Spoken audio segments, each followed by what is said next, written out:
107 degrees Fahrenheit.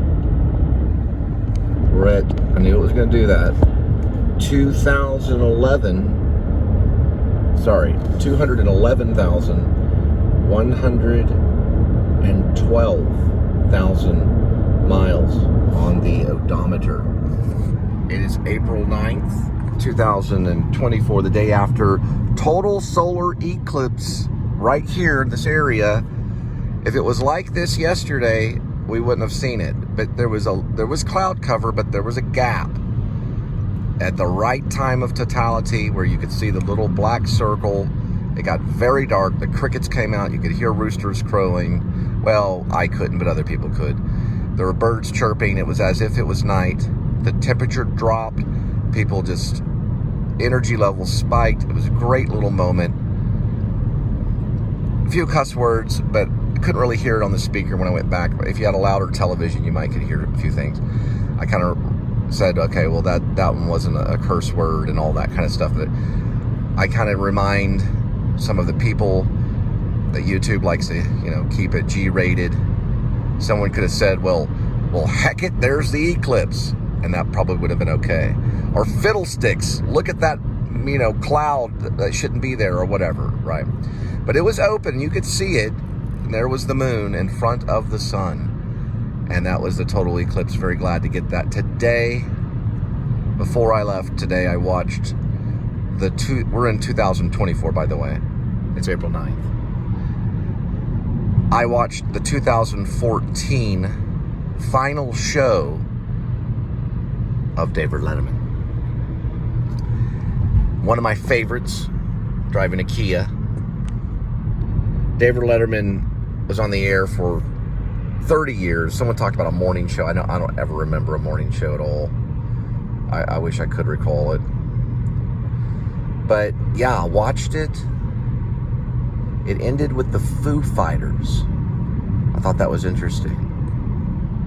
Yeah, so I thought, well, YouTubers, like for example, Jake Paul, he's like a pretty powerful guy, worked for Disney, decided to become a boxer. Now he's enticed Mike Tyson to get in the ring.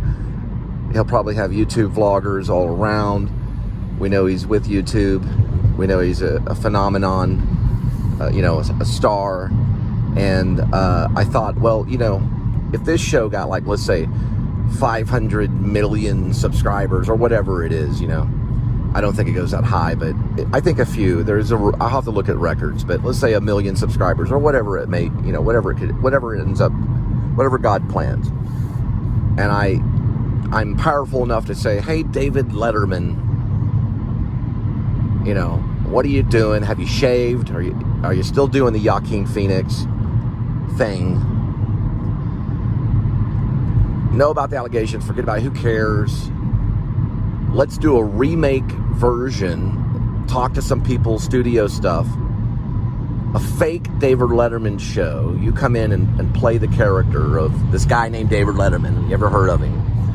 David Letterman's, yeah, I've heard him. I've seen him while I'm, taking it, while I'm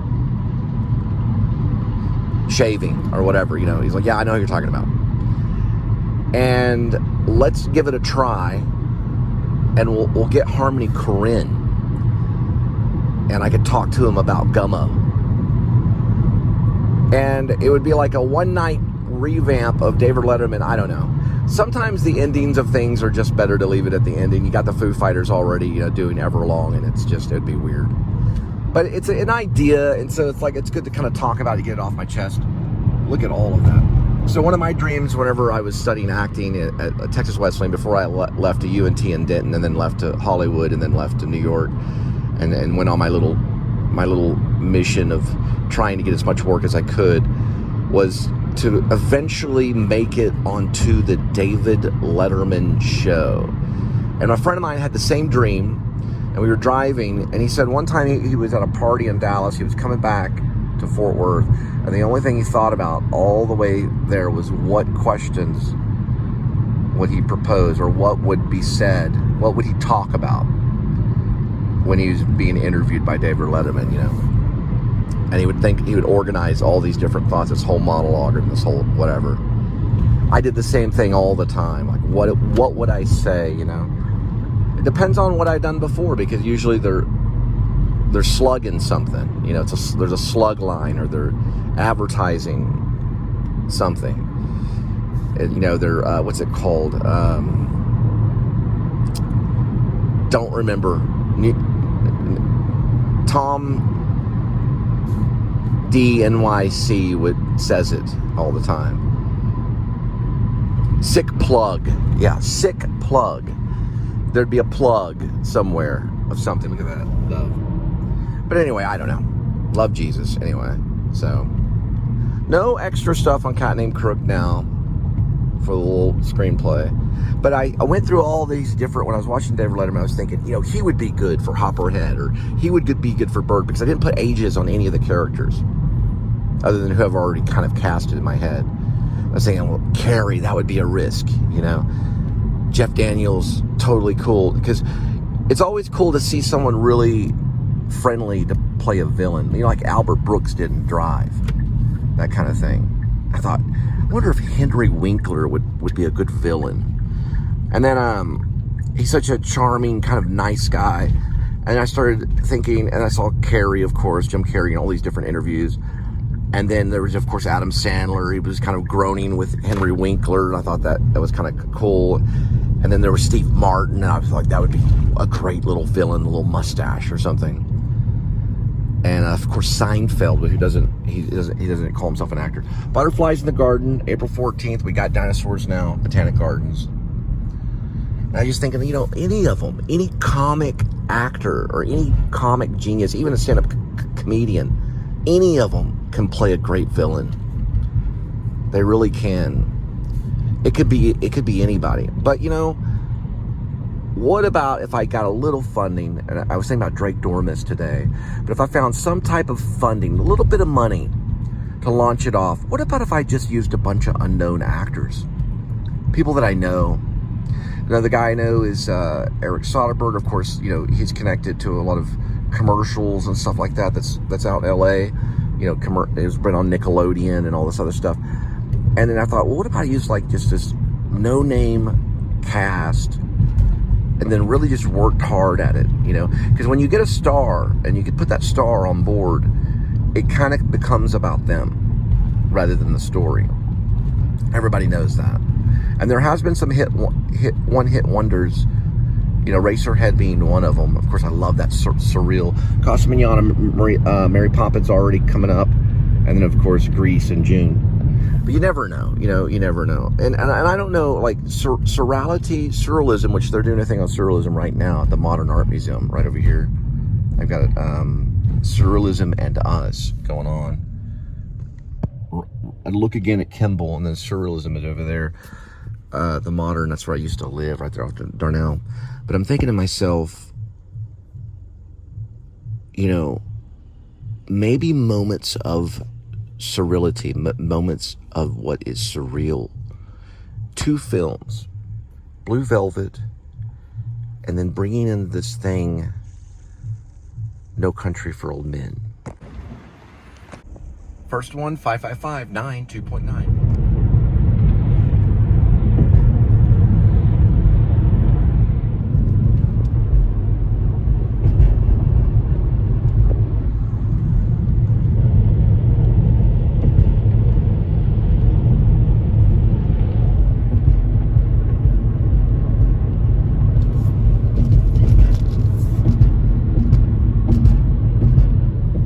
Every day is like Sunday.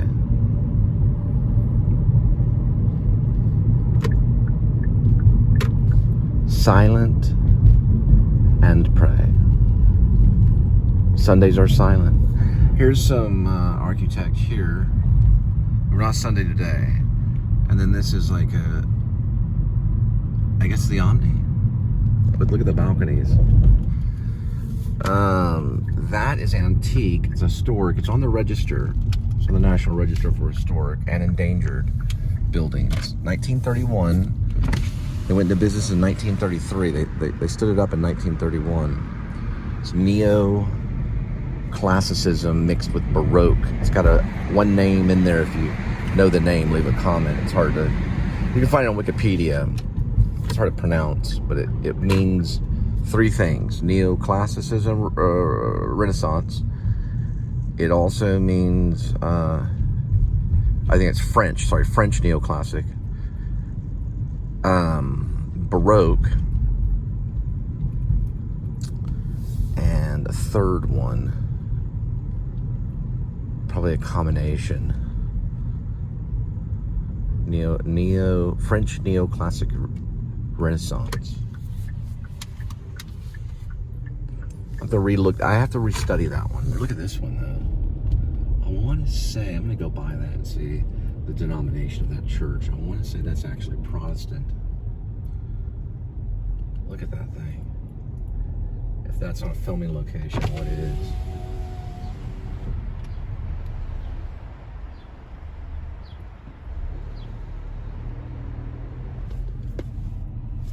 Wow. Yeah, we'll see if we can just kind of go right by there so you get the denomination of that church. Huge church.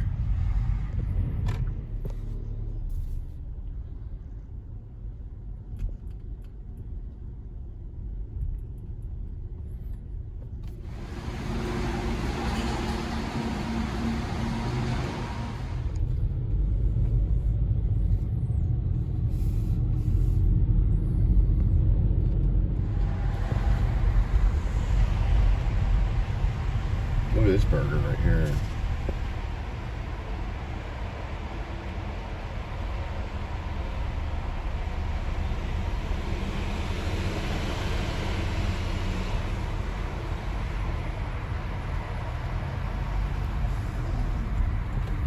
Hold the umbrella.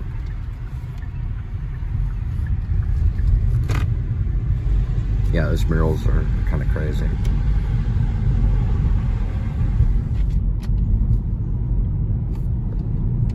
Fort Worth is it's entertaining. It's built. It's kind of a cool little city. It got really high reviews on travel spots and stuff. Here it is. I mean, from one angle, there's a little mural. It's not Orlando or Hollywood, California, but it is interesting. Like a good film subject.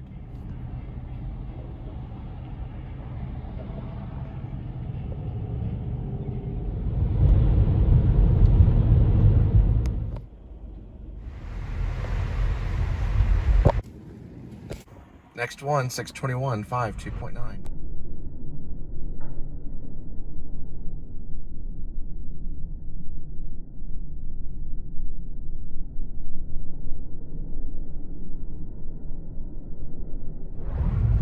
I say the side of mercy and kindness is the side of greatness. You gotta have mercy. You gotta have charity. Look at this butterfly.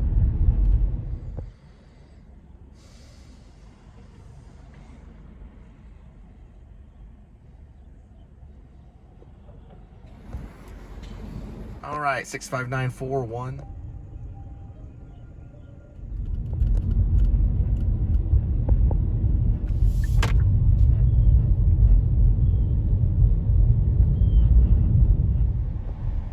A whole group of them. They're wondering what they're looking at. Why are you interested? Sitting there, look at that one over there. Yeah.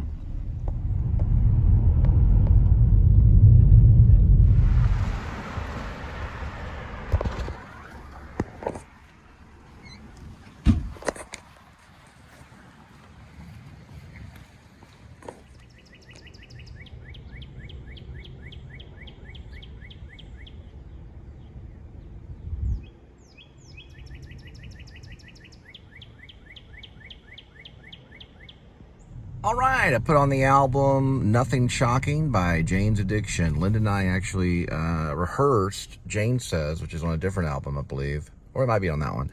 But we rehearsed it, Jane Says, last night, just kind of for fun, and it was.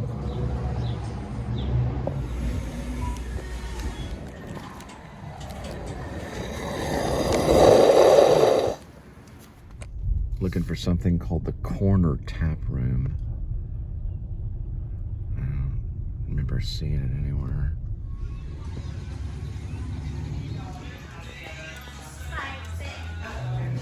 He's harmless. No, I got a YouTube show. So that's actually Elvis and Anne Margaret. I've never seen that photo. That must be in a movie, right? I don't know what movie it is. It's a musical. Yeah, he did so many of them. Yeah, he did tons of, there's Einstein right there. Yeah, there's an Elvis photo. All right, there it is, the Elon Musk Tesla. And man, it's pretty cool to look at. It's got a big like trunk space. It's very computer. This one has a little bit of camouflage coating. It says something about foundations. Very futuristic looking. It beeps and stuff when I think when you get close to it. It's got one wiper blade right there. Very futuristic. It'd be cool to do a movie and make it a time traveling thing. It'd be a great time traveling movie thing. All right, 8:13, 5 and 2.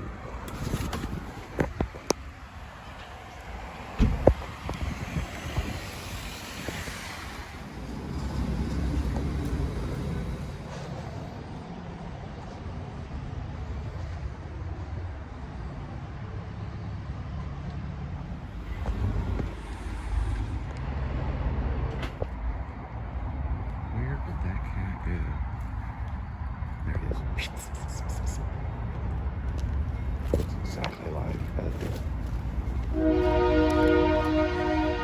There he goes. A younger version of Edmund.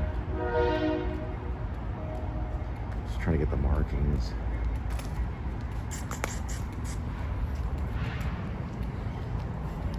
And he's going back under the soul that way.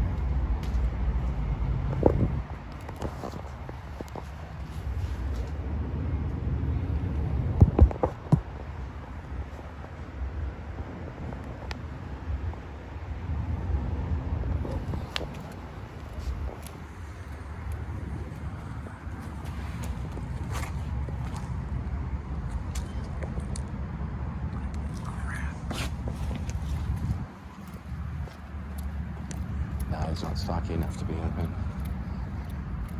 Haven't lost that much weight. Displaced kitty. Oop, he's going off that direction of that one. There he goes. He'll probably just stay in the bushes. That's fine. He's looking for cover from the rain. I'll leave him alone. He just looks so much like him.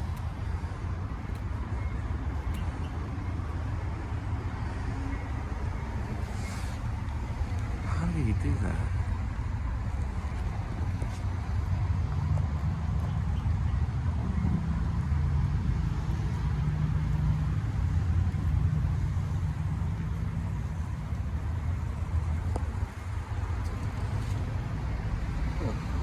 Boy, he darted.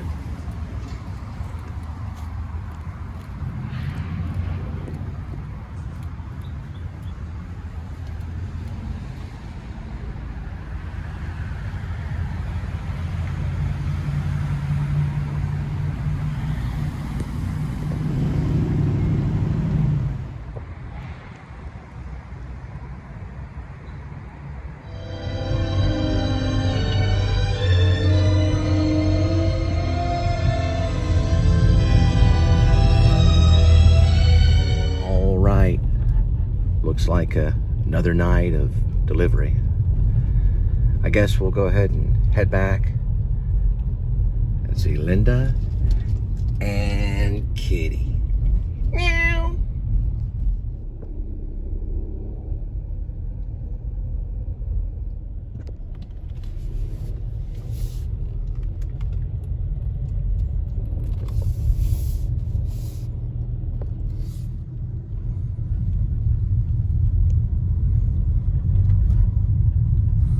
Pretty good yogurt land right there.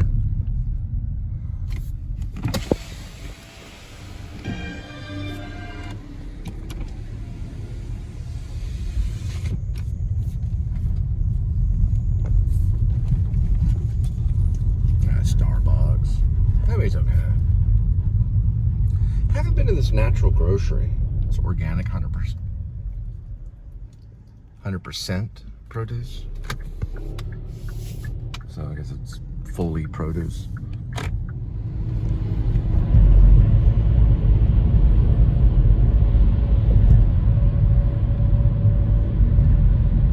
A little bit of fog.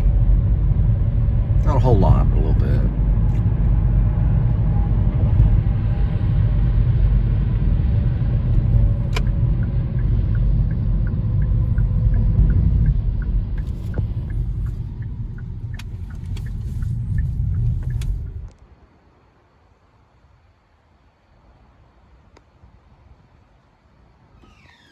There he is.